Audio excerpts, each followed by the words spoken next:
Welcome back in Morning Kick Around. Big announcement from Major League Soccer as they switch to a European-style fall to spring season, but that leaves an awkward spring next year, and we found out the format for how they will fill the void of the spring, and it looks like it's going to be a 14-game season, 7 home games, 7 away games, and producer Jenny posed a good question. What will be denigrated with a bigger asterisk more?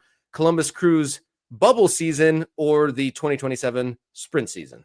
Yeah, the COVID season is what you're saying. That the Crew won, I believe that was Caleb Porter's title in Columbus. Yeah. Some people might put an asterisk on it just because it was Caleb Porter. Just to say that. Look, this is awkward. This is weird. You can't not play games because if you finish this season in December, you are then waiting all the way until next, July, August before you launch the new season with the new calendar. So here's your interim season, 14 regular season games. As you said, you'll play all your 14 conference opponents once. So for the first time ever, I think MLS will have, a balanced season, but no, they've had balanced seasons in the past. It's just the league's too big to do balanced seasons now, unless you split it in half. Unless you split the league down the middle with the conferences and you say, well, you only play your conference in the regular season, and then you move on to the playoffs from there.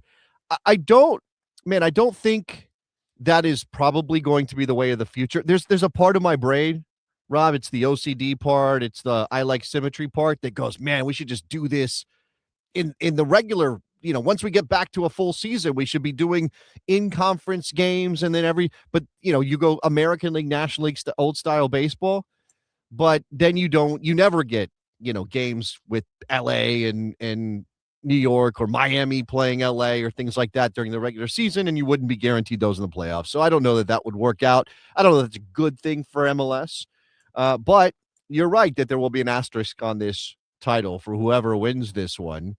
And you'll get 18 teams qualifying for Leagues Cup out of this competition as well. 5 CONCACAF Champions Cup berths will be determined by the sprint season results. I wonder, how clubs kind of prepare for this thing, whether some teams, the ambitious ones, really go after this, or if they think of it as kind of a glorified preseason leading into the fall to spring calendar or summer to spring calendar that's coming. Yeah, that's going to be a bit of an awkward one. And these are competitive people. You make it to professional status, you're going to be competitive. So I'm not sure if they're in a game, they're going to want to win it. It is how I would approach it, but it'll be interesting. I feel like there's a lot of rewards for a short amount of games. So that kind of is interesting. But this, behind all this, is Major League Soccer's lack of planning, that there was a natural window for this sprint season to happen before the World Cup. We should be doing this sprint season now, but the powers that be, the gears of change turned too slowly, and they had to push it back to 2027, which makes it very weird.